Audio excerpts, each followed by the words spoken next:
everyone. Welcome to our brand new show, which is called Hear It Loud, where we will talk loud in the actual sense without making noise pollution because it's woman heart which is talking here. We have spoken loud, but this time you need to hear it loud. A show where you meet beautiful ladies who hear their hearts and unconditionally make their own path. We want you to hear their stories so that at present, if you have to take that inner call, you get a right answer for that. And in the very first episode of Hear It Loud, we have none other than Yuvika Chaudhary. I know she doesn't need an introduction, but to give a short brief intro about her, she is a Bollywood actress, a beautiful soul. Yuvika is an Indian actress model who has appeared in many Bollywood films like Om Shanti Om, Summer 2007, Baat To Pakki Hai, and many more, and in many TV serials also. She was born in Baraut, Uttar Pradesh, and her journey of B-Town began when she competed in G Cine Star Ki Khoj.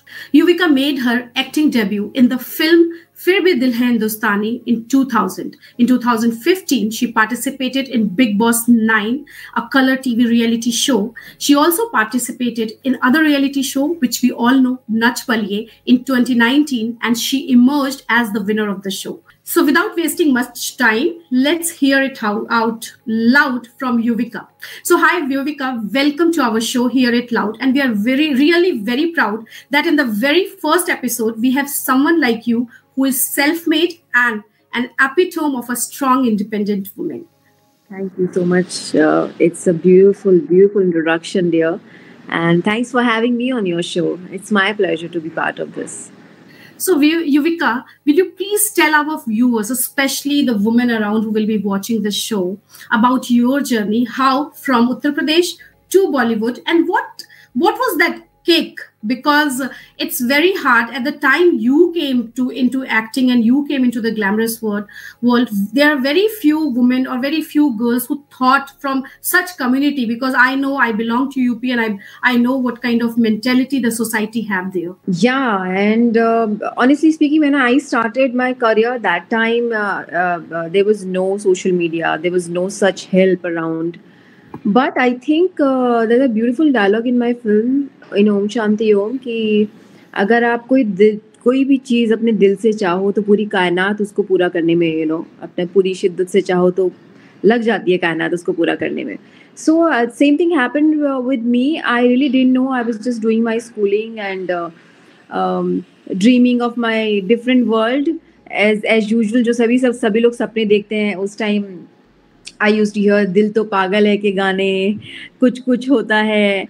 And yeah, I was in that stage जो मैं गाने imagine करती थी. I wish if I am there in that stage at that place तो मुझे कितना अच्छा लगेगा.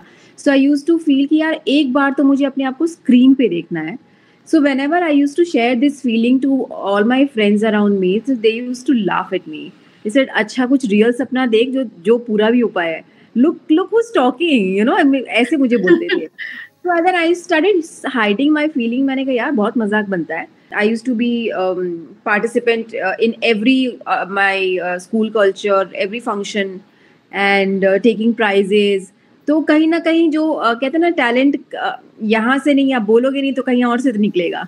So हर वो कोशिश मेरी रहती थी कि मैं किसी ना किसी एक्टिविटी का पार्ट बनूं, हिस्सा बनूं. या तो वो करते आई यूज्ड टू फील कि यार फिर मेरे पूरे खानदान में ना आगे ना पीछे कोई भी इस इंडस्ट्री में नहीं है, और मैं अपने पेरेंट्स से कैसे बोलूँ. मेरी हिम्मत नहीं होती थी उन्हें बोलने की कि मुझे एक बार बस इच्छा सिर्फ इतनी थी कि एक बार स्क्रीन पे आना है. That's it. I don't no. मैंने अपने फादर को बोला कि पापा मुझे ना इंडस्ट्री का नहीं बोला, मुझे ना एक काम बॉम्बे आना था. तो बहाने देखो मेरे क्या थे कि मुझे ना एरोस्टेस बनना है. They said एरोस्टेस. So my parents said, are you sure? They said कि बेटा तुम अच्छा खासा साइंस वाइंस लो और अपना do something जो तुम्हारी लाइफ लॉन्ग चले. ये it's a short term job. So he's like बाकी तुम्हारी इच्छा है. मैंने कहा नहीं मुझे तो एरोस्टेस बनना है. तो मैं अपना जैसे ही मेरा स्कूल 12th हुआ वैसे ही मैंने सबसे पहले साइंस लिया था.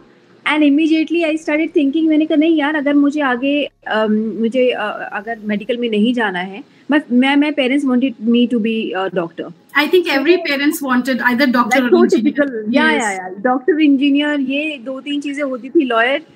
तो मैंने कहा नहीं पापा.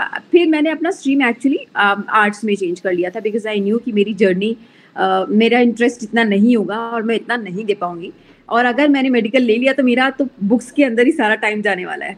सो I was more into lot of activities. तो ये करते करते मैंने मेरे पेरेंट्स ने डेफिनेटली बहुत सपोर्ट किया, which I was not expecting, because ऐसा माहौल यूपी में रहता है कि अरे उसको देखो, उनकी लड़की देखो, एवरीबडी वेस्ट किया, कुछ तो गलत हो और हम बोले, यू नो, कि कुछ तो हो कि हम बोले अरे इसके अंदर तो हमें पता था एंड ऑल दैट.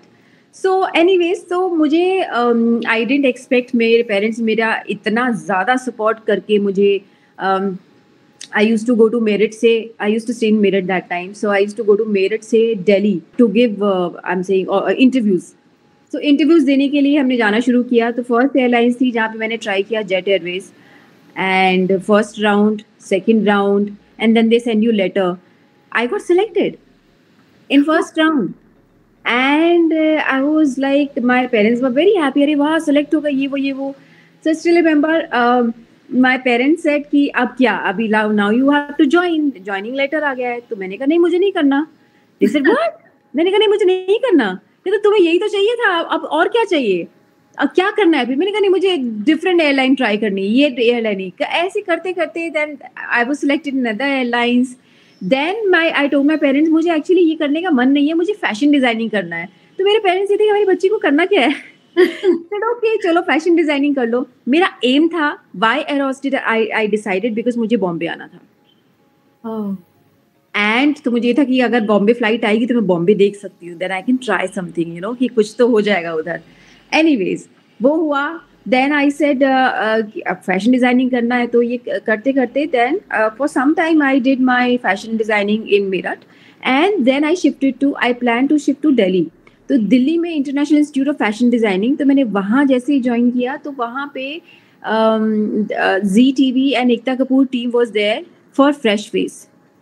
तो सेम टाइम पे फॉर्चुनेटली दोनों ही अलग अलग चैनल्स ने, अलग अलग टीम ने, it was one for MTV जो शो था यूथ के लिए आ रहा था, और एक था ZTV का, जी सिने स्टार की खोज. तो दोनों ने सिमिलर सेम डे पे आई गॉट ऑफर कि आप, उन्होंने मुझे देखा कि आपका फेस हमें अच्छा लगता है और आप, हमें लगता है कि आप को बॉम्बे आना चाहिए and give this audition and we want to take you this ahead for this reality show, आप जरूर आइएगा. मैंने कहा देखिए, मैं I can't take any decision because I don't know much about this, लेकिन अगर आप मेरे मम्मा पापा को कन्विंस कर लोगे ना तो मैं आ जाऊंगी. एंड दे वर लाइक हाँ. मैंने कहा हाँ, बट बहुत अच्छे से कन्विंस करना, अदरवाइज ना समझना, फिर मैं नहीं आ पाऊंगी. Then I am telling them please पूरा forcefully. And then after that they convince my dad. बहुत भरोसा, एक बार कॉल किया, 2 बार कॉल किया. देन दे सेड कि हम जेन्युइन लोग हैं, हम फेक नहीं हैं. ऐसे कर करके finally my dad got convinced. My mom से ठीक है, एक काम करते हैं, तुम्हारे डैड तुम्हारे साथ रहेंगे, साथ जाएंगे, then we have no issues. They were like okay, हम we are not fraud, so you come with us, आपके डैड आएंगे, प्लीज हम आप साथ रहिएगा जब तक हमारा शो शुरू होता है. We have audition line, you know, initially 1 audition 2 audition every city में लेना पड़ता है. सो दिल्ली में it was too much of crowded, so they sent me to Banaras. तो मैं उस वक्त बनारस गई. बनारस जाने के बाद वहाँ पे then I had to go through whatever जो स्टेप 1 2 3 होता है ऑडिशन का. So luckily I won from there. And दूसरी अपॉर्चुनिटी सेम डे मुझे एकता कपूर के शो के लिए, MTV के लिए थी. एंड देन आई थॉट कि मैं क्या करूँ, दोनों में तो मैं कर नहीं सकती हूँ. देन आई डिसाइडेड जिसने मुझे पहले ऑफर दिया है then I should go ahead with that. And then I have given my best, जो कुछ भी कर सकती थी. एंड या मैन, मुझे आज भी याद है, अपने पापा के साथ में फ्लाइट में बैठ के आई और जिस दिन मैंने लैंड किया तो सामने शाहरुख खान का बड़ा सा होर्डिंग लगा हुआ था. एंड मैंने उस होर्डिंग को देख के बोला, मैंने कहा बस अब मुझे यहाँ से कहीं नहीं जाना है, ये है मेरे लिए जगह मुंबई, कुछ भी हो जाए मैं यहाँ से वापस नहीं जाऊंगी. आई don't know why I said this and I am looking at Shahrukh Khan. But yes, इसके पीछे भी एक स्टोरी है. जब मैं छोटी होती थी तो मैं सोचती थी शाहरुख खान कहीं किसी बादलों वाले घर में रहता है, you no, he stage in cloud, काये में कहीं घर होगा. कैसे रहते हैं ये लोग, स्टार्स लोग? I think they stay here only, up right there, ऊपर बादलों में. सो बड़ी वियर्ड सी इमेजिनेशन होती थी कि अलग सपनों की दुनिया, जब इतनी अकल नहीं होती थी। सो खुद स्टार बनने के बाद अब कैसा लगता है, कैसे रहते होंगे स्टार्स?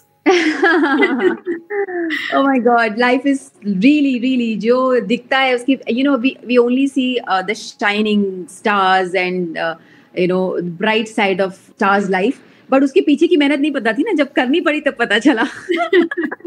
कि वो स्टार बनने के लिए कितना बॉम्बे का रियल, आई बीन लकी कि मुझे रियलिटी शो में इतना ही ज्यादा पहचान मिली, इतनी ज्यादा पहचान मिली कि whenever I used to walk on the street and people used to come, अपने पैसे पे ऑटोग्राफ लेना, हाथ पे लेना, it used to be beautiful, different life all together, sudden fame जो कहते हैं ना, कि एक्सपेक्ट भी नहीं किया था ये क्या हो रहा है, सब लोग जानते हैं। एंड देन शो खत्म हुआ, उसके बाद ऑफ कोर्स हर चीज की एक लिमिटेड पॉपुलैरिटी होती है, शो के बाद धीरे धीरे नई नई चीजें आने लगती हैं।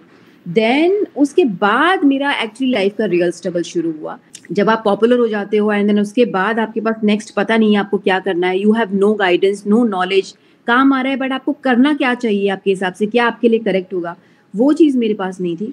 एंड कई बार मैं इतना वेट करती थी, सोचते ये करूँ वो करूँ, तब तक मेरे हाथ से सब कुछ चला जाता था। देन मेरा रियल जिंदगी का स्ट्रगल शुरू हुआ, जब लोग मुझे जानते थे, एक पहचान बन चुकी थी, लेकिन काम नहीं था। सो देन आई डिसाइडेड कि देन आई अंडरस्टूड कि यहाँ करते क्या है। I used to get calls for auditions कि आपको ऑडिशंस के लिए आना है, हम ऑडिशंस ले रहे हैं एड्स के लिए, इसके लिए, उसके लिए, आपको ये proper, this is the way, that's how आप काम कर सकते हो यहाँ पे। मैंने कहा ठीक है। देन आई स्टार्टेड गोइंग, सीखा कैसे ऑडिशन देते हैं, कैसे प्रोफाइल देते हैं, साइड प्रोफाइल्स, ये वो करते there was a time I was not able to click anything, और मेरे पेरेंट्स बोलते थे बेटा घर वापस आ जाओ, मैं बोलती थी नहीं। देन सडनली मैंने बहुत ज्यादा पैसे मांगती थी घर वालों से कि आप मुझे पैसे भेज दीजिए, पैसे खत्म हो गए। तो मेरे पेरेंट्स को लगा यार इसको हर वीक इतना पैसा कहाँ जा रहा है, हम इसको हर वीक पैसे भेज रहे हैं, दिस इज नॉनसेंस। तो suddenly my parents, I don't know what they felt, उनको लगा कहीं गलत कामों में तो नहीं पड़ गई है, कि कोई, बिकॉज इतनी अकल थी नहीं, कोई कुछ उल्टा सीधा खिला पिला तो नहीं रहा है, इस तरीके से, कि कहीं ड्रिंक तो नहीं करती है। They had trust in me but not around me, people around me. So they were like किसके साथ रह रहे हो बेटा? मैंने कहा मम्मा मैं अभी बिकॉज शो में I was staying with Zee people, they had hotels and all that, उन्होंने स्टे दिया था फॉर लॉन्गर टाइम। उसके बाद जैसे शो खत्म हुआ, then we shifted to where, जहाँ जैसे दोस्त लोग मिल जाते हैं, चलो हम लोग साथ में रहेंगे, initial part. So I start staying with one of my friend, जो मेरी रिसेंट बनी थी, बट वो किसी से बात नहीं करती थी। Whenever my mom used to call and say कि कौन रह रहा है साथ में, तो मेरी बात कराओ बच्चा, तो मेरी फ्रेंड कभी बात नहीं करती थी। शी यूज्ड टू से कि हाँ मैं करती हूँ, मैं बिजी हूँ, ये वो। तो my mother started feeling weird कि तुम किसके साथ रह रही हो जिसका मुझे पता भी नहीं है, and every week you asking for money, this is really silly. After that my mom suddenly came, she took a flight, अपने थोड़े कपड़े पैक किए, पैसे वैसे लिए, and suddenly she came, she was like I was worried, I don't know तुम कहाँ रह रही हो, मुझे पता ही नहीं है। देन आई थिंक उसके बाद we started, my mom said now I am gonna stay with you, अगर तुम्हें बॉम्बे नहीं छोड़ना है then I'm gonna be here with you. Your dad will handle that department there, his business. तो ऐसे से करके हम लोगों ने एक्चुअली बॉम्बे में घर ढूंढना शुरू किया। इनिशियली में घर कोई देता नहीं था, because me and my mom used to look like a sister.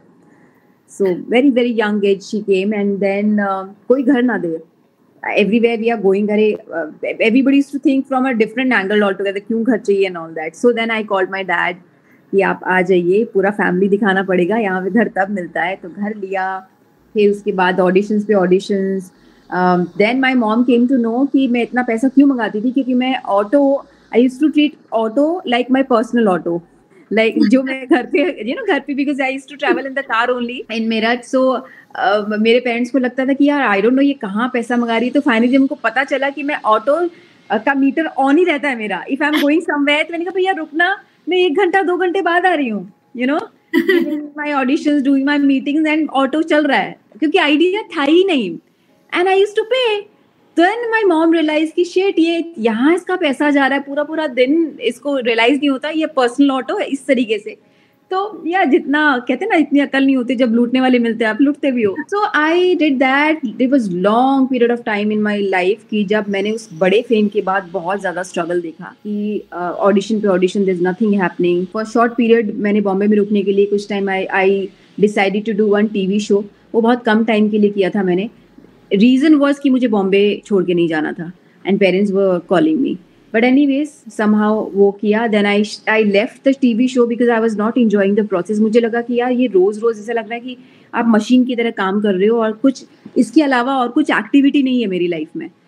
So I left that. Then I started giving audition for ads and एक ऑडिशन, 2 ऑडिशन, 3 ऑडिशन, बाप रे, करते करते करते करते धक्के खाते खाते एक लगने लगा कि अब तो कुछ हो ही नहीं रहा है यार अभी, मतलब अब क्या, क्लिक भी नहीं हो रहा है कुछ भी. सो मैंने सुबह निकलती थी मैं एक बड़ा सा बैग पैक करके, उसी में कपड़े, उसी में खाना, उसी में मेकअप, सब कुछ उसमें लेके बैग रख के मैं सुबह निकलती थी और शाम को आती थी. 1 audition, 2 audition, 3 audition. And somehow with that time मैंने अपनी इस स्ट्रगल को इंजॉय करना शुरू कर दिया था, you know. So I used to feel कि यही है मेरी लाइफ. जैसे मैंने इंजॉय करना शुरू किया, अराउंड 250-300 मैंने ऑडिशन दिए. एक पॉइंट आया, मैंने कहा यार इंजॉय तो मैं कर रही हूँ बट हो कुछ नहीं रहा है, ये कब तक चलता रहेगा. सब लोग देखते देखते ये भी कुछ ना कुछ कर रहा है, ये भी कुछ नहीं, क्या हो रहा है लाइफ में. देन आई एम लाइक कि क्या यार, ये तो बेइज्जती हो जाएगी. पेरेंट्स भी यहाँ शिफ्ट हो गए हैं और कुछ पता नहीं लग रहा है कहाँ लाइफ जाएगी. बट एनीवेज बहुत मेहनत के बाद एक दिन मैं क्लिक हुई एक एड में, that was sanitary napkin. And उसके बाद मैं आई डिडंट लुक बैक. एक ऐड किया मैंने, उसके बाद मैंने इतने एड्स किए हैं, बहुत ज़्यादा एड्स किए हैं. एड्स करते करते करते करते देन एड्स का भी एक फेज आता है. Through ads I started doing film, जिससे मुझे ओम शांति ओम मिली. That was my first film जिसमें मुझे फराह खान ने देखा. And she was watching me since very very long. She said मैंने तुम्हारा शो देखा है, रियलिटी शो, मुझे तुम बहुत प्यारी लगती हो. और उसके बाद मैं एड्स में देखा और मैंने तभी डिसाइड किया था मैं इस लड़की को कहीं ना कहीं दूंगी. So I was like very happy. लेकिन इसके पीछे बहुत सारा टाइम ऐसा गया था, बहुत बड़ा स्ट्रगल था जिसमें मुझे बहुत बड़ी फिल्मों के ऑफर आ रहे थे. But I didn't have guidance कि मैं उसको हाँ बोलूँ ना बोलूँ. बहुत सारे ऐसे प्रोजेक्ट मेरे हाथ से गए हैं जहाँ पे मैंने बोला कि नहीं, मैं I can't do kissing scene, मुझसे नहीं होगा, बहुत ज़्यादा स्किन रिवीलिंग है, ये भी मैं नहीं कर पाऊंगी. तो मुझे भी याद है किसी एक बंदे ने बोला कि अगर आपको यहाँ सस्टेन करना है तो आपको करना पड़ेगा, नहीं तो आप नहीं रुक पाओगे. तो मैंने कहा भाई देखो, आई डोंट नो, पर मुझे लगता है कि अगर मैं रुक पाऊंगी वो god will decide, but this is what I will not do. अगर मैं अंदर से खुश नहीं हूँ, there is nothing right and wrong, लेकिन अगर मैं अंदर से खुश नहीं, मैं वही काम करूंगी जो मुझे खुशी देगा. Yes, very true. Yeah so करते करते there was lot of struggle. It was not easy. कितनी बार तो मुझे लगता था कि यार कब तक घर से मैं पैसा मंगाऊंगी, कब तक मैं रेंट मंगाऊंगी अपने पेरेंट्स से, कि यार टू मच हो गया है. You know they are also, उनका थोड़ी ना एक पूरा कॉन्ट्रैक्ट थोड़ी ना साइन किया है कि सारी जिंदगी बच्चों के लिए करते रहो. So I used to feel bad कि यार हम लोग सेपरेट रह रहे हैं, मेरे डैड उधर रहते हैं, मम्मा इधर रहती हैं, इतना बड़ा स्ट्रगल मैं करवा रही हूँ पेरेंट्स को भी और काम भी कोई खास नहीं कर रही हूँ. बट करते करते करते करते आई थिंक मैंने एक ही चीज़ देखी कि हर तरह का स्ट्रगल निकला लाइफ में, जहाँ काम था भी नहीं भी था. There was a time I had nothing. मैंने कुछ फिल्मों को मना किया, कुछ फिल्मों को इसलिए मना किया क्योंकि मुझे इतनी नॉलेज ही नहीं थी कि मेरे लिए अच्छी होगी. एंड कुछ लोग ऐसे मिले जहाँ पे एक्सपीरियंस अच्छा नहीं था. तो करते करते ओवरऑल मैं एक दिन चर्च में बैठी हूँ क्रिसमस वाले दिन, और मैं I am talking to god and saying कि अब मेरी लाइफ कहाँ आ गई, मुझे कुछ दिख नहीं रहा है, अब कुछ भी काम नहीं है, काम करके भी काम नहीं है, ये क्या है लाइफ. एंड क्या करूँ, मैं जाऊँ छोड़ के अभी, क्या आप बता दो, मुझे डायरेक्शन दे दो, नहीं तो मैंने तो आई थिंक हो गया मेरा. एंड बैठे बैठे suddenly I got a call from Farah ma'am. And मुझे पता लगता है कि वो मुझसे मिलना चाहती हैं अपने घर पे. एंड आई वाज लाइक ये क्या था, is it serious? I said yes, I am coming right now. ऐसे मैं तैयार बैठी हूँ. ओ गॉड, मैं सीधा चर्च से उनसे मिलने के लिए उनके घर पे गई, वहां जाके बैठी. And she said, there's a film. I said, whatever film you are doing, I would love to do. You just say कब shoot कब है. ना मैंने स्क्रिप्ट सुनी, ना मैंने जाना कि मुझे क्या करना है. आई थिंक अगर मैं ज़्यादा घुसती तो शायद मैं इस फिल्म को भी मना कर देती. So I was like I am doing it. And within few days I think costume trial हुआ, ये सब हुआ, and I was on the set. So did you knew that time that Shah Rukh is part of that movie? या but for me ना, मेरे जिंदगी में इतना स्ट्रगल चल रहा था ना कि वो एक्साइटमेंट शाहरुख से ज्यादा ये था कि मुझे काम मिल गया. इतना ज्यादा स्ट्रगल चल रहा था कि माइंड में ये था कि यार एक्चुअली यही रियलिटी होती है लाइफ की. आप बहुत इजीली बता रहे हो अपना स्ट्रगल और इतने हंस के बता रहे हो, because the Yuvika we know is very bubbly, very what you are exactly. और आपने अपने स्ट्रगल को भी पूरा उसी तरह से बताया कि दिस इज स्ट्रगल कुछ था ही नहीं. And this is best part of any women. I only had one thing कि keep on smiling. आप गिरोगे भी बट आपको फिर खड़े होना है. There is no other option. And यही चीज आपको स्ट्रांग बनाती है कि गिरो 10,000 बार, लेकिन उठो 20-25,000 बार, जितनी बार उठ सकते हो, लेकिन गिर के उठना ही एक्चुअली सबसे बड़ी फाइट होती है जिंदगी में, और वो आपको और स्ट्रांग बनाती है. तो बस ये करते करते मैंने भी अपने आप को जाना कि ये I am a fighter, I should not give up in life. तो कितनी बार होता है कि मैं बोलती नहीं मुझसे नहीं होगा, देन मैं अंदर से आवाज़ आती है यार बिना कुछ जाने बिना कुछ पहचाने मैं कैसे रिजेक्ट कर सकती हूँ कोई चीज़ को. सो ये चीज़ मैंने चलते चलते ज़िंदगी में सीखी कि कीप स्माइलिंग. जब तक ऊपर वाले का हाथ है ना, अगर स्ट्रगल वो दे रहा है उसके पीछे भी रीज़न है. राइट. ठीक है ना. अगर आपका अच्छा वक्त चल रहा है तो आप डिजर्व करते हो, क्योंकि आपने वो चीज़ के लिए मेहनत की है. And there is one power you have to believe, and आपको प्योरिटी के साथ चलना चाहिए कि ऊपर वाला संभाल लेगा, आप अपना बेस्ट दो, बहुत ज़्यादा मत घुसो. एंड आई थिंक ये भी टाइम के साथ आता है. विद टाइम जब आप इतने धक्के खा चुके होते हो, इतना ज़्यादा स्ट्रगल कर चुके होते हो, I think struggle is important. वो आपको एक इंसान बनाता है और आपको अहमियत भी बताता है, आपकी खुद की अहमियत बताता है, खुद की अहमियत, लोगों की अहमियत, लाइफ की अहमियत, बहुत कुछ. तो आई एम ग्लैड कि मैंने भरपूर स्ट्रगल देखा है. आई डोंट फील शाय कि बहुत स्ट्रगल की. कितनी बार ऐसा होता था कि मैं ऑटो वाले से लड़ पड़ती थी कि अरे यार आपने थोड़ा सा पैसा ज़्यादा ले लिया है. आई स्टिल इमेजिन कि टाइम की बात होती है कि जब मैं ऑटो रिक्शा से कभी कभी ट्रैवल करती हूँ तो मैं ऑटो वाले को एक्स्ट्रा पैसे दे देती हूँ, सिर्फ ये सोच के कि यार मेरा वो टाइम था जब मैं 1-1 रुपये के लिए लड़ती थी कि यार आपने एक्स्ट्रा पैसा ले लिया है.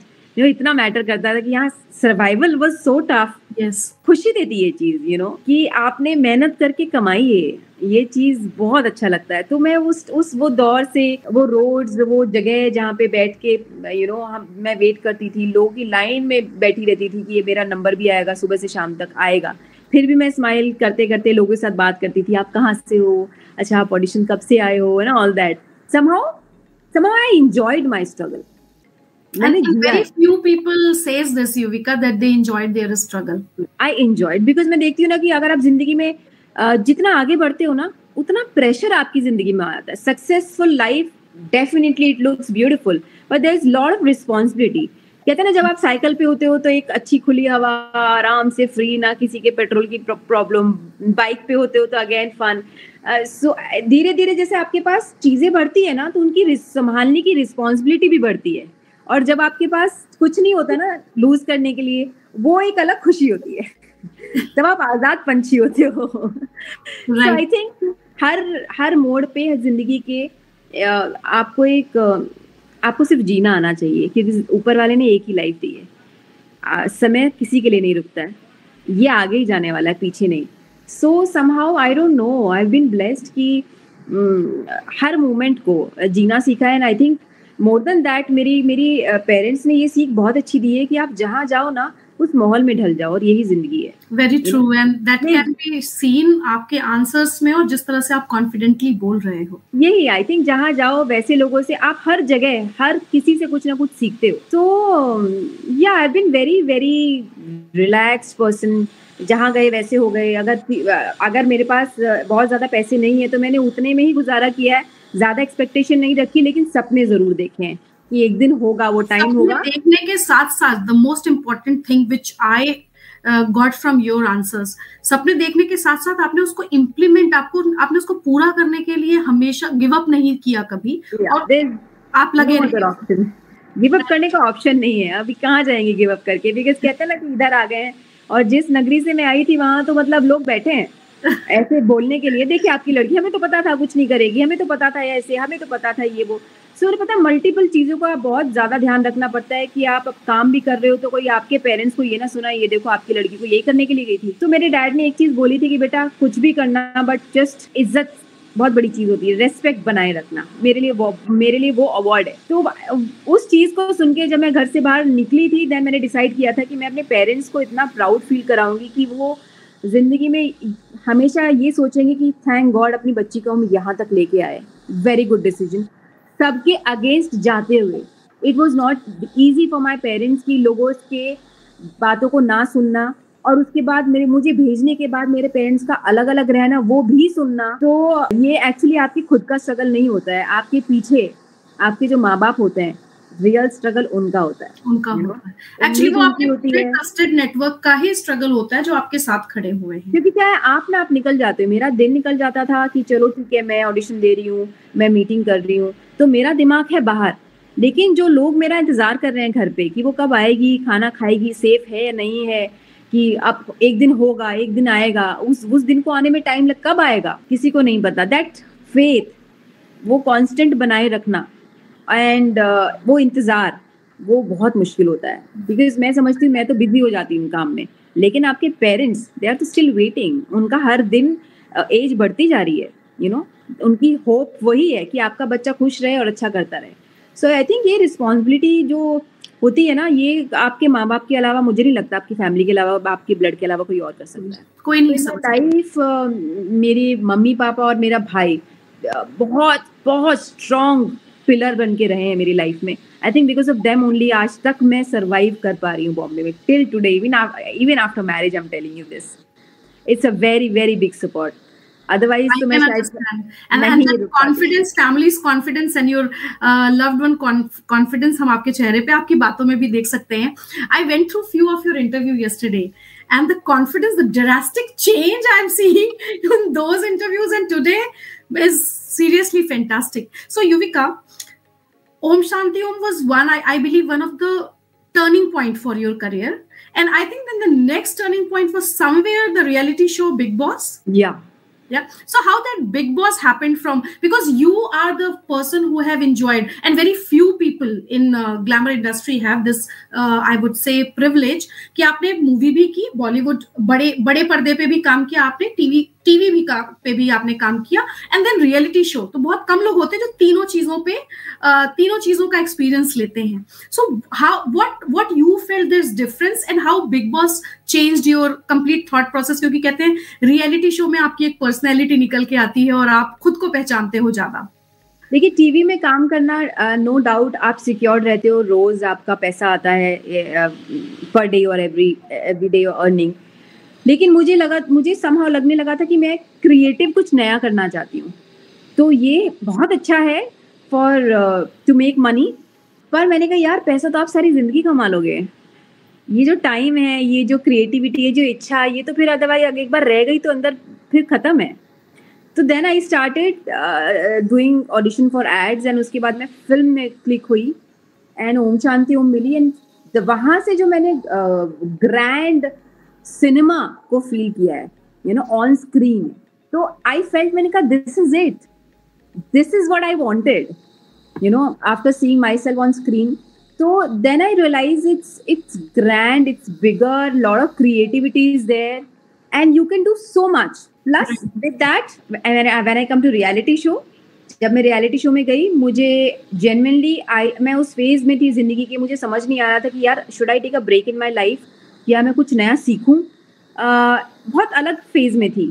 बिग बॉस का ऑफर मुझे हर साल आता था, लेकिन उस फेज में मुझे लगा कि चलो मैं एक काम करती हूँ, मैं ना न्यूयॉर्क अकेडमी जाती हूँ, न्यूयॉर्क जाके थोड़ा स्टडी करके तब वापस आती हूँ, थोड़ा ब्रेक मिल जाएगा, काफ़ी सालों से काम कर रही हूँ और I need a break also, थोड़ा रिफ्रेशमेंट होगी, then I will start again, कुछ नया करके आती हूँ, नई चीज़ सीख के आती हूँ, डायरेक्शन, एक्टिंग, थोड़ा। मेरा वीज़ा लगा, the day I got visa, उसी दिन आई डोंट नो व्हाट हैपेंड, मेरी मम्मा ने बोला कि बेटा एक काम करो, जस्ट गो, चीज़ें अगर कोई पसंद भी आता ना, बेटा I am okay, we are okay, don't worry, but go ना, जस्ट ट्राई, कोई नई चीज़ है, कभी हमेशा हर साल मना करते हो, जस्ट देख के आओ कि क्या फील आता है बिग बॉस का। आई साइंड, उस दिन मेरा वीज़ा लगा था US का, और उसी दिन मैंने कॉन्ट्रैक्ट साइन किया, and I really didn't know, but इतना मुझे पता था, आई टोल्ड माई मम्मा कि मैं 1 वीक में वापस आ जाऊंगी, कि मैं रियलिटी शो के लिए नहीं बनी हूँ। शो में गई, 100% मुझे पता था कि ये क्या हो रहा है बॉस, ये लड़ना मेरे डिपार्टमेंट नहीं है, ये चिक चिक मुझसे नहीं होगी। तो मैं दौड़ के किचन में जाती थी, मुझे कुछ काम करना नहीं आता था। Yes, I knew how to make roti बनाते बनाते मैंने धीरे धीरे, कहते हैं ना, दाल सब्जी बनाना मैंने वही सीखा है। आज भी सेम स्टाइल सेम पैटर्न में खाना बनाती हूँ, कोई भी मसाले डाल के एक्सपेरिमेंट करती हूँ। That's how I started from big boss, वहां से मैंने यही सीखा है। एंड या मैन, झगड़े देख देख के मुझे रियलाइज हुआ कि ये जगह तो मेरे लिए नहीं है, ये रियलिटी शो में गलत आ गई हूँ मैं। बट मुझे क्या पता था, ऊपर वाले ने मेरी किस्मत अलग तरीके से प्लान की थी कि मैं रियलिटी शो में आऊंगी और मेरा लाइफ पार्टनर मेरे लिए आएगा, इसीलिए मैं शो में जा रही हूँ. Things changed, man. And as your mother said कि कोई पसंद आ जाएगा तो हम we are ready. I don't know. I think ऊपर वाला बुलवारा होता है आपकी जिंदगी में, और ये मैं truly, strongly believe करती हूँ कि आपके दूसरा काम होने से पहले ऊपर वाला उसके इंतजाम करने लग जाता है. उसकी चीजें, भले वो चीज हमें नजर ना आए, भले हम वो चीज नोटिस ना करें, लेकिन नजर आने लगती हैं चीजें. Then later on I realise कि शिट यार ये चीजें हो रही थी, मैंने रियलाइज नहीं की. वो बिग बॉस में मेरा जाना सिर्फ इसलिए हुआ कि मेरी शादी होनी थी प्रिंस से. प्रिंस को बॉम्बे इसलिए आना था कि उसको उसका लाइफ पार्टनर मिलना था. वो आराम से 1-2 साल बाद भी आ सकता था, राइट, बाय दैट टाइम. सो बहुत बहुत फनी लगता है सोच के आज भी कि मेरा लाइफ पार्टनर एक ऐसे रियलिटी शो में मिला जहाँ पे nobody can imagine, जहाँ पे रिश्तों की भी कुछ श्योरिटी नहीं होती है, जहाँ पे मैं खुद बोल रही हूँ कि यार अब ये शो है, मुझे कोई जहाँ मुझे प्रिंस अपनी लाइकिंग दिखा रहा है और अब मैं बोल रही हूँ कि भाई ये शो है और तुम एक रियलिटी शो के बंदे हो, तुम बहुत एक्सपर्ट हो, तुम बहुत खेल चुके हो, मुझे मन इन चीजों में लो. एंड आई एम सेइंग मैं जिंदगी ऐसा हिस्सा नहीं बनना चाहती हूँ. मैं प्रिंस नरूला अगर जानूंगी तो बाहर जानूंगी, यहाँ तो मुझे कुछ समझ नहीं. Yes I remember because till Gauhar Khan वाला शो, और शायद उसके गौहर खान तक मैंने बहुत ही अच्छे से पैशनेटली फॉलो किया Bigg Boss. So I have seen that and we loved you actually because you were cute, you were true what actually you are. So that what we love because you are not playing कि ठीक है जीतने के लिए हम सब कुछ करेंगे, but you were playing as. क्या समझ ही नहीं आता था कुछ भी, क्या हो क्या रहा है. मुझे सब अच्छे लगते थे because सब फेस पे इतने प्यार से बात करते थे. मैंने को मैं कैसे आउट करूं, इतने प्यार से बात करे और अंदर जाके मैं कैसे बुराई करूं इनके क्या रीजन निकालूं. प्रिंस यूज्ड टू से कि बेटा निकल जाएगी, बहुत जल्दी लात पड़ेगी, ऐसी दुनिया नहीं है. मैंने कहा यार मेरे साथ सब अच्छे हैं, मैं इनके साथ बुरी नहीं हो सकती. आई डिडंट नो कि मेरा ही पपलू बन जाएगा कुछ दिनों में. ये चीजें शुरू हो जाएंगी. मुझे जब तक गेम एक्चुअली समझ में आया ना, मैं गेम से बाहर हो चुकी थी, मैं शो से बाहर थी. जब तक मेरे भेजे में समझ में आया कि ये गेम है, मुझे लगता था सब अच्छे से रह रहे हैं, टास्क होता है, सब अच्छा है, यही है reality show. So Yuvika, when you talked about Prince, and I follow you on Instagram also, and I see a lot of you people do fun reels and all. Yeah. So जब पति और पत्नी, husband और wife दोनों same profession में हो, right? और major fan following हो, because Prince also have a major fan followers. So how you people deal, because it becomes right आपके gender opposite प्रिंस के फीमेल फॉलोअर्स होंगे ज्यादा, आपके मेल फॉलोअर्स होंगे ज्यादा, तो वो क्या मतलब this is bit of personal, but वो क्या जेलस फैक्टर आता है या फिर आप I think you know in that way I always tell Prince that you're lucky. I got a lot of experience. I've got more experience than you, and शायद इसीलिए तुम सुकून से काम कर पा रहे हो. अगर मैं कोई न्यू कमर होती तो थोड़ा दिमाग खराब कर देती कि अरे ये क्यों, इसके साथ क्यों, उसके साथ क्यों. I've seen that struggle. I understand. इतनी मेहनत से आप यहाँ पहुँचते हो. You know, इतना प्यार लोग हमें करते हैं. ये it's unconditional. Right. 24 घंटे आपकी पोस्ट के लिए, आपके लिए फोटो पे प्यारे प्यारे मैसेजेस लिखना, आपको नॉन स्टॉप मैसेज करना. हम उनको क्या दे रहे हैं? Just we are showing them work and unconditional हमें उनसे प्यार मिलता है. इसी के लिए तो हम काम मेहनत करते हैं. सो आई थिंक जस्ट बिकॉज मैंने इतना स्ट्रगल देखा है जिंदगी में कि ये चीज़ें ना बहुत छोटी लगती हैं मुझे. एंड आई फील कि ये इसी के लिए हम मेहनत करते हैं. तो ये जो है हमारे आसपास प्यार करने वाले, ये भीड़ हमेशा बनी रहे. तो I always say whenever I see Prince with lot of girls taking interviews and you know hugging him, saying, "Oh my God, Prince!" मैंने कहा touch wood. This is our final result जिसके लिए हम मेहनत करते हैं. इसी के लिए हम and that's actually talks so much mature brain you have, which मतलब maximum women doesn't. I've learned. कहते हैं ना कि आपको it doesn't matter, आपका experience matter करता है, because इतना ज़्यादा struggle करके देखा है, इतना struggle किया है कि value पता चल गई है कि यहाँ तक पहुँचने के लिए you know it's not easy. And पहुँचना, चलो कुछ लोग पहुँच जाते हैं, लेकिन उस मंजिल पर पहुँचने के बाद उसको मेंटेन करना तो और भी ज़्यादा मुश्किल है. सो जो आज हमारे पास है वो बहुत मेहनत के बाद ऊपर वाले ने दिया है. सब लोग प्यार कर रहे हैं, तो प्यार नहीं रिसीव करना चाहिए, नसीब वालों को मिलता है. So I look at this scenario in like this. मैं कभी अरे लड़कियां ये नहीं, वी आर ब्लेस्ड, इतना प्यार दे रहे हैं वो लोग. And for that you work, right? Because fans are everything for. What a beautiful connection. हम उनको पर्सनली नहीं जानते, बट वो हमारे लिए दिन रात इतनी मेहनत करते हैं, पोस्ट डालते हैं, मैसेजेस करते थे, कंसर्न हमारी हेल्थ कैसी है. ऐसे तो कोई अपना रिश्तेदार भी नहीं करते हैं. कोई फोन करके पूछता भी नहीं है. अंडरस्टैंड ना? So it happens. सो ये कनेक्शन बहुत प्योर है. ये this is unconditional. I really want कि हमारा ये कनेक्शन ऑडियंस के साथ, हमारे फैंस के साथ हमेशा बना रहे, because we value what we have. Right. So Yuvika, one second last question. Because मेरे पास बहुत सारे क्वेश्चंस थे और आपने इतनी ब्यूटीफुली सारे क्वेश्चंस को अपनी जर्नी में बता दिया है. So there are many critics going around, right? Few we should take, हमें उनको लेना चाहिए, उनकी बात माननी चाहिए. कुछ बहुत सारे क्रिटिसाइज ऐसे क्रिटिसिज्म आते हैं जैसे आप प्रिंस से एज में बड़े हो, राइट? आप एक वुमेन हो, तो जेंडर बायसनेस भी कहीं ना कहीं आपके करियर में आया होगा. And I am sure for that because I have lot many friends in this industry. And then आपने अपने छोटे उम्र, जो यहाँ पे इंडिया में बहुत ज्यादा, अब तो we can see, but the time you did बहुत कम, there were few examples. So do you have few examples जहाँ पे आप, और आपने इन सारी चीजों को कैसे डील किया? सबके एक हर चीज का दोनों साइड होता है. एक फायदा भी होता है, एक नुकसान भी होता है. फायदा ये रहा है कि मैं बहुत कम उम्र में आ गई और मैंने बहुत सारे एक्सपीरियंसेस लिए, तो लोगों को लगता है यार ये तो मतलब पता नहीं क्या कब से है. लेकिन एक फायदा ये है कि मुझे एक्सपीरियंस, जिस चीज का जो मैं आज जो कॉन्फिडेंस देखते हैं ना, ये उस दौर से आया है, ये सीख के आया है. एंड आई थिंक ये कॉन्फिडेंस आपका सिर्फ काम ही दे सकता है, स्ट्रगल ही दिखा सकता है. Struggle and success. काम करते हैं, सीखते हैं, फिर कुछ और नया करते हैं और कुछ सीखते हैं. ये चीज आपके घर में नहीं, आप घर में रह के नहीं आ रहे. And I have been brought up in a very different माहौल, जो बहुत प्रोटेक्टिव माहौल में रही हूँ मैं. सो आई डोंट थिंक सो वो वैसे मैं सीख पाती. तो आई एम ब्लेस्ड कि मैं जल्दी आई. आजकल लोग प्रिपेयर्ड आते हैं बिकॉज सोशल मीडिया का जमाना आ गया. बच्चों के हाथ में फोन्स रहते हैं, उनको हर चीज पता है. सो हर चीज का एक बेनिफिट भी है कि आप जल्दी आते हैं. हम जल्दी आने के बाद भी एक वो इनोसेंस हमारी हमेशा बरकरार रहती है लंबे टाइम तक. हमने इंजॉय किया है. स्ट्रगल भी इसलिए इंजॉय की कि बहुत ज्यादा हम दिमाग नहीं लगाते थे. अच्छा ये ऐसे, वो बचपना बरकरार रहा है, स्ट्रगल करते करते भी. एंड दूसरा साइड ये होता है कि आप बहुत, आजकल हर बच्चा बहुत जल्दी मैच्योर हो जाता है एज से पहले. Like you won't believe, apart from this side of mine, I have my बच्चा साइड ऑल्सो. इट्स ओके, मैं मेरी एज कितनी भी बढ़ती रहे, लेकिन I don't want to leave that.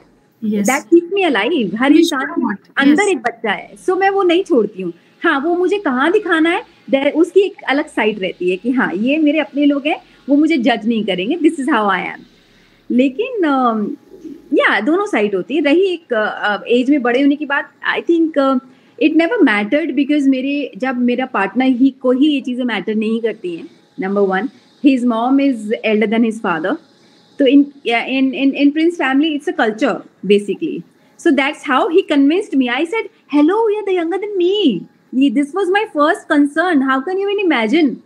He is like hello, मेरी मम्मी मेरे पापा से बड़ी हैं, मेरी सिस्टर है, ये वो. He is given me so many example. In fact जब हम लोग साथ में होते हैं, I am more kiddish. It's our personal space, and he's more of like a mature. Yeah, and he's more protective also because जो आपके कुछ videos और आपके shows देखते हैं या जहाँ भी आप public appearance करते हैं, तो it seems like he's more protective also as your parents. Yeah, so he never made me feel that, and I never made him feel that. Ki, hello. I know I'm like this, and so. I think जहाँ प्यार होता है ना, वहाँ आप pointers नहीं होते कि देखिए मैं ऐसा हूँ और मैं ऐसी हूँ. वहाँ सिर्फ प्यार होता है. सो स्पेशली यस, मुझे शुरू में था कि Prince there is a difference. वो डिफरेंस को खत्म किया है प्रिंस ने, and so gracefully, so nicely. उसके बाद आई नेवर थॉट, बिकॉज मुझे जेन्युइनली शुरू में रहता था कि यार मैं अपने से छोटे बंदे को भाई मानती थी. Same here. आई आल्सो, मेरे भाई जैसा है. मेरे शायद never thought in my life, never. But I think जब कोई सामने से बोलता है तो ही मुझे याद आता है, नहीं तो मुझे याद ही नहीं आता. Because our equation is more like a friends, हमारी एनर्जी वैसी. Both give high time couple goals also. तो हमारी एनर्जी बहुत डिफरेंट रहती है, तो वो चीज नहीं फील होती. And Yeah. So Yuvika, I don't feel negative. It's okay. I feel nice. It's okay. Big deal. So to all the viewers, these things are actually in our mind. आप जैसा सोचोगे आप सोसाइटी भी वैसा ही सोचने लगेगी. So this is just here. You don't have to think whatever you feel. Matter करता है आपके अपने लोग आपको कितना चाहते हैं. You know, बाकी की चीजें अपने आप बदल जाती हैं. Right. So Yuvika, the last question of this show, because we are running sort of time also for this. In the time of social media, आपने कहा हमारी जो जनरेशन आई है हमें एक्सपोजर नहीं था, स्पेशली सोशल मीडिया आज पे बहुत ज्यादा एक्सपोजर है और बच्चे भी एज से ज्यादा मेच्योर हो रहे हैं, राइट? अब अगर आप देखोगे बहुत टाइम से चला आ रहा है, बट सोशल मीडिया के कारण हर चीज की एक सेट डेफिनेशन है. आप कैसी दिखनी चाहिए, आपका ब्यूटी कैसा, ब्यूटी का एक डेफिनेशन है, specially I am talking in women contest right now. So आपका ब्यूटीफुल, आपको सुंदर दिखना है, ब्यूटीफुल दिखना है, आपको एक सेट फिगर है उसी में दिखना है, और सोशल मीडिया पे आपको सबको ऐसे दिखाना है कि आप बहुत खुश हो, राइट? समवेयर ये बहुत ज्यादा मेंटल हेल्थ पे इफेक्ट डाल रहा है, because you being a social media influencer now, what is your take, especially to the younger generation जो सोशल मीडिया को सब कुछ मान के बैठे हैं? It's a disease, बीमारी है ये, और हमें इसको जानना बहुत जरूरी है कि ये जो डिजीज, आपको ये इस चीज को डिजीज बनाना है, then it means you're 24 hours on social media. I think जैसे हमारी जिंदगी में हर चीज का सर्टेन टाइम होता है ना, हमें सोशल मीडिया को भी एक सर्टेन टाइम देना चाहिए जहां से हम निकल के हम अपने आप से दोस्ती कर सकें, अपने रिश्ते भी निभा सकें, अपने जो रिलेशंस हैं, mummy daddy, parents, partner, boyfriend, उनके साथ भी एक 1-on-1 कनेक्शन कर सकें. क्योंकि जब से ये टेक्नोलॉजी आई है तब से हम सब लोग बैठ के भी दूर रहे, हम पास में बैठे हैं तब भी हम सबके हाथ में मोबाइल है. We don't have conversation. So it's basically मैं इसको डिजीज बोलती हूँ, जो एक बीमारी धीरे धीरे लोगों की जिंदगी में लगती जा रही है. लेकिन अगर हम इसका सिर्फ अच्छे तरीके से यूज करें कि हमें चलिए काम के लिए यूज करना है, उसके बाद साइड में फोन रखा, उसके बाद हमारा फैमिली टाइम, जैसे पहले डिनर्स होते थे, पिकनिक्स होते थे, अभी पिकनिक होता है सोशल मीडिया फोटोज के लिए. फाइन, ठीक है, if that gives you happiness, fine. लेकिन एक सर्टेन टाइम अगर अपनी जिंदगी में देना कि ये फोन टाइम है, आप थोड़ा फैमिली के साथ टाइम स्पेंड करते हैं. क्योंकि मैंने देखा है कि जब आप बहुत एंजॉय करते हो ना, तब आप वीडियो बनाना भूल जाते हो. यस. तब आपकी आंखें, आपकी फीलिंग्स सब कुछ कैप्चर करती हैं, फोन कैप्चर नहीं करता. और जब आप चीजें कैप्चर करते हो तब आप इंजॉय नहीं कर रहे होते हो. सो सिर्फ आप जी रहे होते हो दुनिया के लिए. तो आपको एक सीमा लगानी चाहिए कि आपको कितना अपनी जिंदगी दुनिया के सामने जीनी है और कितनी खुद के लिए जीनी है. It's very important. हर वक्त camera is also not important. मैं अपनी लाइफ में ब्लॉगिंग नहीं करती हूँ, यू नो, सिर्फ उतना ही करती हूँ जितना मुझे लगता है कि मैं टाइम दे पा रही हूँ. लेकिन उसके अलावा भी मेरी जिंदगी है, यू नो, हर चीज का एक प्रिवेसी भी बहुत जरूरी होती है. Yes. So I think one should maintain that also. Privacy ऐसे नहीं कि सबसे छिपा के, अपने लिए जीना भी बहुत जरूरी है, अपनों के लिए जीना भी बहुत जरूरी है. इस भीड़ में शामिल होकर कई बार आप ये भूल जाते हो, इतना टाइम आगे बढ़ जाता है कि सोशल मीडिया ज्यादा इंपॉर्टेंट हो जाता है आपके लिए, आपके अपने लोगों से ज्यादा. बाय द टाइम इतनी देर हो चुकी होती है कि आपको पता ही नहीं कि आपने मोमेंट जी ही नहीं उनके साथ. Then you feel bad. फिर आपकी फोटो याद आती है, आई मिस यू, हैप्पी. पहले नहीं होता था हैप्पी बर्थडे फेसबुक पे या कभी कभार आ जाते थे. पहले हैप्पी बर्थडे सेलिब्रेट होता था, कनेक्शन होता था. yes. अब तो लोग फोन ही नहीं करते हैं. अभी तो पोस्ट डाल दी है हैप्पी बर्थडे, इंस्टाग्राम पे देख लेना ये बर्थडे हो गया. तो आई थिंक वो जो रियल कनेक्शन है ना, we are losing out on that. तो हमें सर्टेन टाइम देना चाहिए. Utilise this for good. जितना जरूरत है उतना, इतना हमें करना आ गया ना, then nothing like it. ये भी मैंने purposely I started doing in my life, क्योंकि एक टाइम पे मुझे लगने लगा था कि मैं पागल हो गई हूँ. What is this social media, 24 घंटे स्क्रोलिंग. अगर आप कुछ भी नहीं कर रहे हो तो स्क्रोलिंग कर रहे हो. इतना ज्यादा आपका टाइम बर्बाद करता है ना सोशल मीडिया. क्या कर रहे हो आप दूसरों की जिंदगी में अरे उससे बेटर है कि आप कुछ सीखो, you know. But I think हर चीज ना धीरे धीरे करते करते आती है. जब तक आप टाइम वेस्ट नहीं करोगे तब तक नहीं पता चलेगा कि हमने नहीं पता चलेगा टाइम का. लेकिन वो बहुत लेट नहीं होना चाहिए. शायद आपके, हम, मेरे और हम जैसे लोगों के एक्सपीरियंस से यंग जनरेशन सीख सकती है कि time, social media is just a myth. आपको इसको पॉजिटिवली यूटिलाइज करना है, पॉजिटिवली, डिजीज नहीं बनने देना है. So thank you so much Yuvika. We have learned so much from you. We have got so much from you, and the best part which I as a person has taken is like, just don't dream. Dream करना is very easy, but dream के लिए पहला step उठाना और उस पहले step को पूरा पाथ बनाना, आपकी खुद की जर्नी तैयार करना is never give up, dream big, it's one life, dream so big कि सामने वाले सोचे ये तो पागल है, लेकिन पागल ही दुनिया को बहुत अच्छा बनाते हैं। यू नो, अपनी धुनकी में रहो और अपना काम करते रहो एंड शो द वर्ल्ड, सी तुमने मुझे पागल बोला था ना, ये पागल आज कहाँ है। Simple. Thank you so much. Thank you, Yuvika. Thank you. Thanks for having me, darling. Thank you. Thank you so much. Bye-bye. Bye-bye.